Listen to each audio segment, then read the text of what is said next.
მოგესალმებით. დამსწრე საზოგადოებას და კომიტეტების წევრებს. დღეს გვაქვს საქართველოს პარლამენტის ევროპასთან ინტეგრაციის კომიტეტის დებულების ცვლილების დამტკიცება არის. როგორც მოგეხსენებათ, საქართველოს პარლამენტის რეგლამენტში შევიდა ცვლილებები, რომლის 1 ივლისიდან ამოქმედდება, იმისთვის, რომ ევროპასთან ინტეგრაციის კომიტეტის დებულება შესაბამისობაში მოვიდეს რეგლამენტსა და ახალ ნომრებთან, მასში განხორციელდა მცირედი ცვლილებები.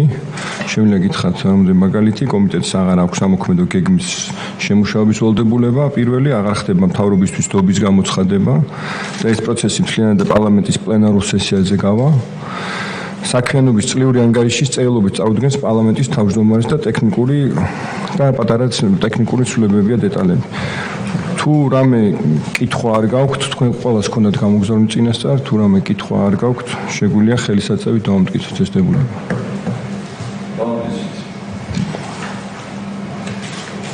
მადლობა. დღევანდელი კომიტეტი დამთავრებულია.